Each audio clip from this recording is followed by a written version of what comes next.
Raquel. Welcome back to Recovery to Wellness, and it's currently May 5th, 2022 at the time that I'm filming this, and I just want to do a quick little video, and it's going to be about a song, and it's going to be about recovery and mental health recovery in particular.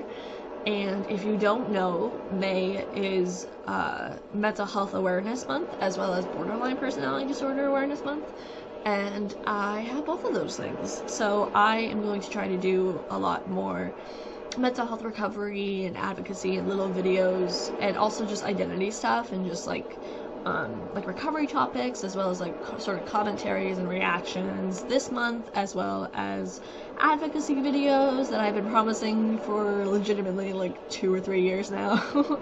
And all of that, just little like 5, 10, 15 minute videos, and do that, upload those about 2 to 3 times a week for the month of May. And this is all leading up to the NAMI Walk, which is the National Alliance on Mental Illness, which is where I do a lot of my advocacy, and that is happening May 21st, 2022, so if you can spare any money to donate to my personal page or my team page, whichever one you want to do, if you want to sign up and join us, you can do that. And it's just me though, it's me, and none of the money goes to me, all the money goes directly to NAMI, so support a good cause, and I'll leave that in the description. But anywho, this video is going to be kind of like a song review, I guess, but like kind of talk about a song that played on my iPod today, and we're gonna talk about it. So I have some of the lyrics. I found it online, which I actually found it on Genius, which is interesting because I didn't think it was that mainstream. But it's called A Better Place by Putty, and if you are familiar with my blog, which is the same username as here, just on WordPress, I have that linked in my bio and everything too. I have done things on my blog called like Song-A-Days, but Mental Health Edition, and I'm going to continue to do that this year. I actually haven't had this song in an official one. I thought I did, but I haven't, so there's that. But this is gonna like a video format of like talking about the song and like what it means to me, some of my favorite lyrics from it, and how it goes back into my own recovery. So me. Not really about me entirely. Well, I won't go all into all of my stuff, but I mean, I live with various mental health conditions, and my recovery, my sort of diagnosis journey began in fall 2014, and it's been ongoing since then. I've had lots of different treatment. I've been out for the course of 3 years. I was hospitalized 12 times. A lot of it was for like suicidal ideation, plans, all that jazz. And then I have been out of the hospital now for about 4 years, and this is the longest I've ever gone, and it's been really good, and now I work in a psych hospital, like it's a whole thing. So that's just a really small glimpse of my story, but I do live with about OCD, skin picking, hair pulling, depression, and borderline, and that's just some of what I struggle with. But I struggle more with well, I mean, I guess I still struggle, just in a different way. More of the hair pulling, skin picking lately. As in the last few years. And so anywho, this song, I'm going to play it at the end of this video. I don't know if I'll get copyright flagged for it. I probably will, but I will still play it in full at the end, so it'll just be, we'll have that. But I heard this song, I think this is back from like 2015, honestly. So it's called A Better Place by Putty, and I first heard this song, I know a few of my songs that I found online were from this like article. There was like, you know, 10 hopeful songs to listen to if you're suffering with depression kind of thing. And I found a few songs from there, and then I think somewhere along like the YouTube recommended it was Putty and A Better Place, and I listened to it, and it spoke to me so much, and like it was honestly something I did like ink on skin, which is where I would get gel pens and like color on myself, or like write song lyrics or quotes or things like that, and I did that for a long time. I really started it, I think I started in 2015, so from like 2015 until almost maybe 2019 I did it the most, and then I kind of stopped for a little while, and I have done it here and there over the last couple of years, but not as much as I used to, and because I don't struggle as much in the same way either. But I remember I made some balloons on my arm, and I did, you know, that it gets better in time, and, you know, that kind of thing. And I actually had a couple ideas I wanted to do, like, drawings out of this song that I never really did, but I think I started to a couple. There's a good lyric where it goes, you kids wandering around with no love holding you down. That made me think of, I still have it in my head, like the drawing I would do. It would be like a stick figure and kind of like holding up love, and it's sort of like crushing them down in a sense, and like how that would, you know, relate to the song, obviously. So I probably will still do it. And then I also love the part towards the end of the song where it just says it gets better, it gets better, it gets better, it gets better, and like, you know, it gets better, it gets better, and then I just love that because it's like just the chant of that was so helpful. Like, honestly, like 2015 me 2015 Raquel, like I would be in crisis listening to this song and just like being like, you know, crying and like, you know, like crunched together and just like feeling the song, feeling my emotions, and just, you know, singing to myself it's gonna get better and it's gonna be okay. And, you know, that was always it really got me through hard times, and so I love this song. I mean, I listened to it enough times that I actually wrote it within an article that I put on my, when I used to write for the newspaper at school, when I was in school, and I included it within, and I think I have it on my blog. It's, my positive music, and what was it? Yeah, my positive music and phrases on my blog, and I include it in there, and I talked a little bit about it, which is essentially what I just told you, and because it gets better, it's supposed to be, I don't know how much it is now like that, but I know it's always for suicide prevention. It's always sort of tricky to like say if you're a suicide survivor. So, okay, terminology. Suicide attempt survivor is somebody who has survived a suicide attempt. Suicide survivor is someone who's lost someone to suicide.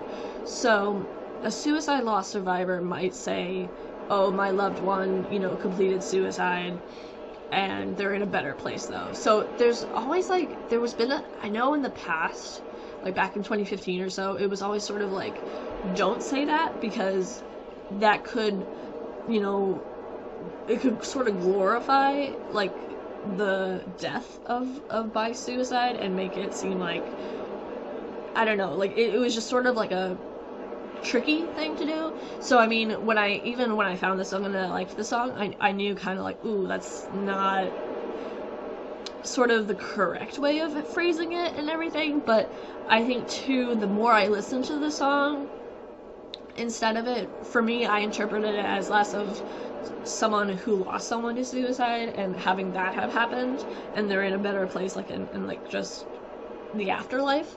Instead of that, I started seeing it and sort of interpreting it as this person has attempted to end their lives, and now they're in a psych hospital and they got better and they went on to live a happy, healthy, fulfilling life. So that's how I kind of interpreted it at a later point in time. And for me, it always, the way I interacted with the song was like, it will get better and there is hope and there can be light and other people have felt these things or have gone through these things and still come out the other side. So that's how I started to really engage with the song and listen to it, and it's always been like that since 2016 at least for me now. So some of the other lyrics that I really like from this song are, you know, in the beginning where it goes, they don't know where to go, darkness is all they know, and the world comes crumbling down. Like, that just is a great way of like sort of how the struggle, particularly suicides from mental health conditions. I can't really speak much on other types of suicides or like murder, suicide, that kind of thing. Like, I don't know enough about murder, suicide, but also, you know, even like physical health related suicides and stuff, suicide is not the same thing as like assisted death, like physician assisted death. Like, that's something else. Like, it's way different. So I only really talk about like suicide for like mental health conditions. I think for me, in the sense that like, you know, when it comes to they don't know where to go and darkness is all they know, it's very much how it feels in a crisis. Like when I've been in crisis in the past, like, you know, it just feels like it feels permanent, and it feels like it's not going to get better, and it feels like it's always going to be that awful. And now, as someone, you know, 4 years out of the hospital, working at a psych hospital, like being within still the mental health area, but just in a different way. Like, I personally view recovery from mental health conditions as a presence of more light than darkness, and mental health as a topic more a presence of darkness than light.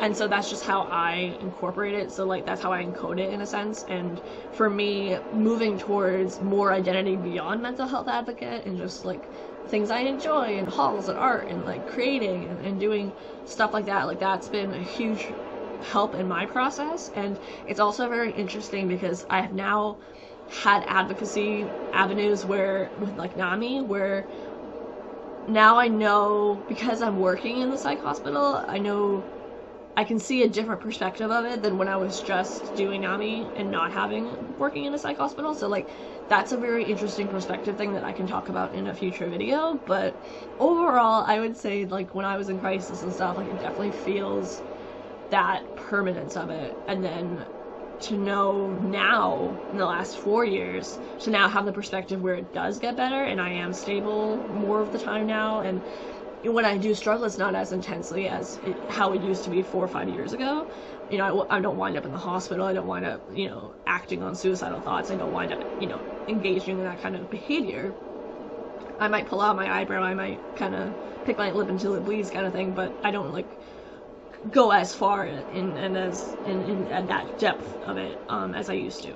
So just knowing that, having that perspective of like, I got better and like things are so much better than they were, and you know, I don't even know how I would have gone through the pandemic if I hadn't, you know, if things hadn't happened the way they did in a sense. So I'm very lucky, and I put in the work, and I did the work, and I put the effort in, and I got through it, and that's what counts. So yeah, just being able to have that perspective of how much it did get better, and to be on that other side of it is really awesome.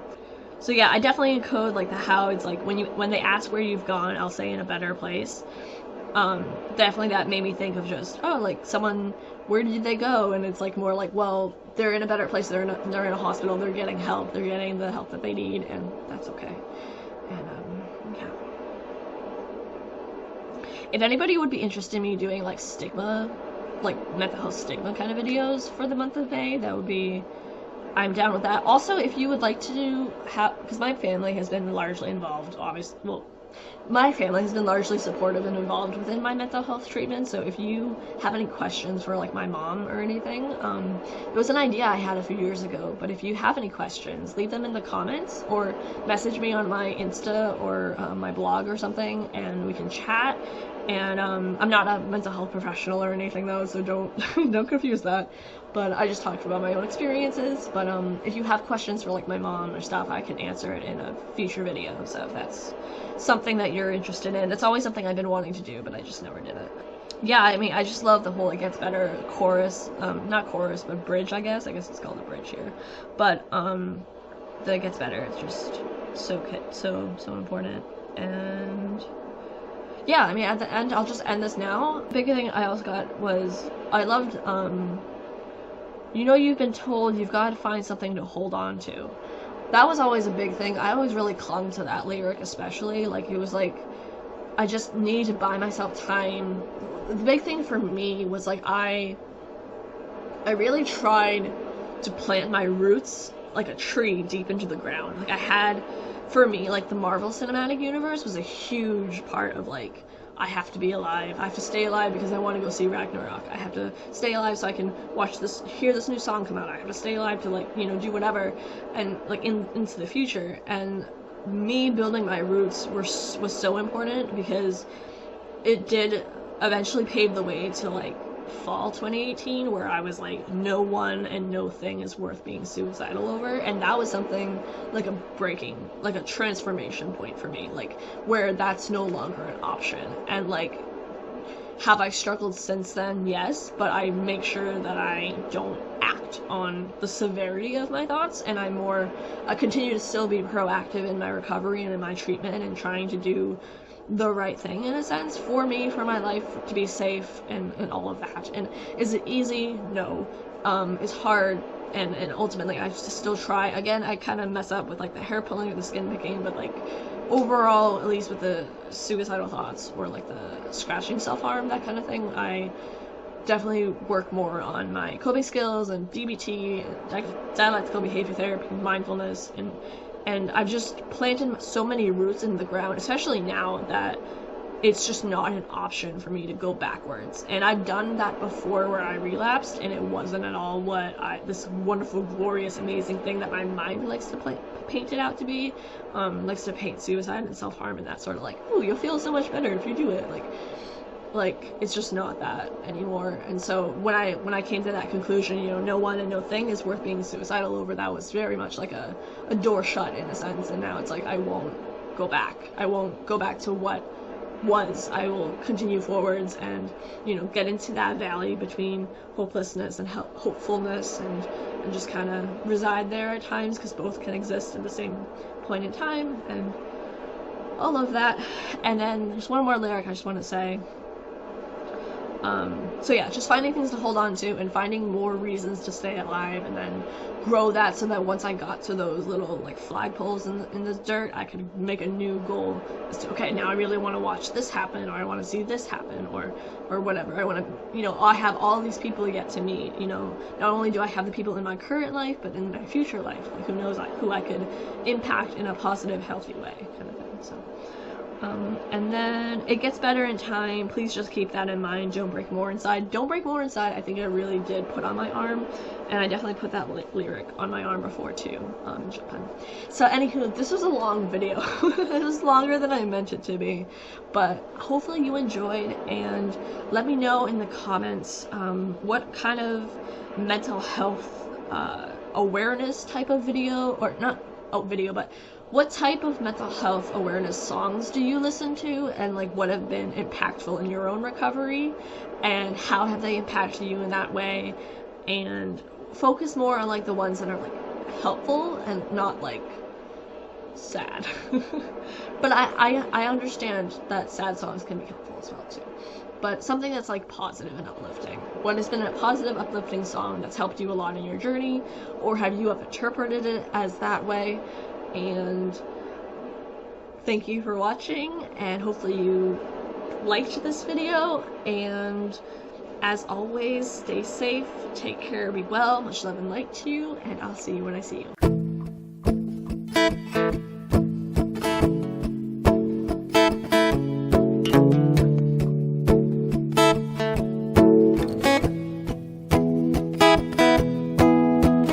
It breaks my heart every day to know so many stray from their heart and their home, and feel oh so alone. They don't know where to go. Darkness is all they know, and the world comes crumbling down.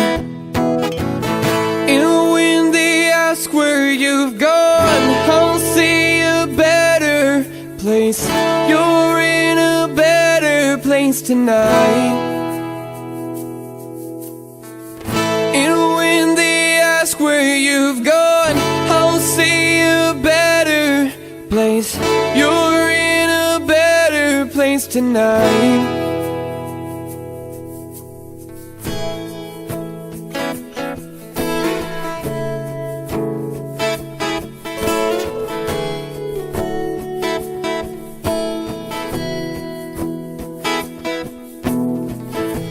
You know, you've been told you gotta find something to hold on to. It gets better in time. Please just keep that in mind. Don't break more inside.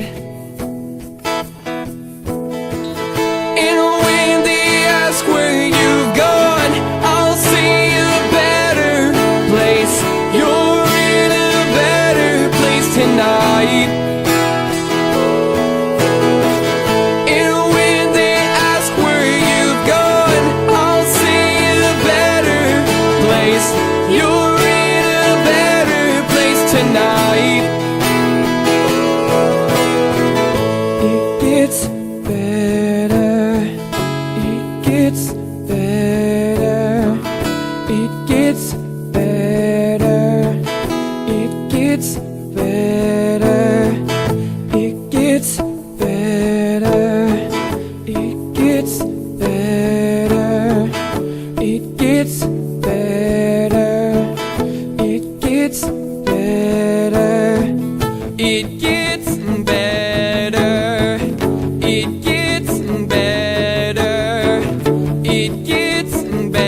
it gets better. It gets better. And when they ask where you've gone, I'll see a better place. You're in a better place tonight. And when they ask where you've gone, I'll see a better place. You're in a better place tonight. You're in a better place tonight. I can see a lighthouse through the smoke. Everything is lost, I know. And I'll include the song at the end too. Gotta make sure I do that. Okay. This is gonna be like a 20-minute video then, but still.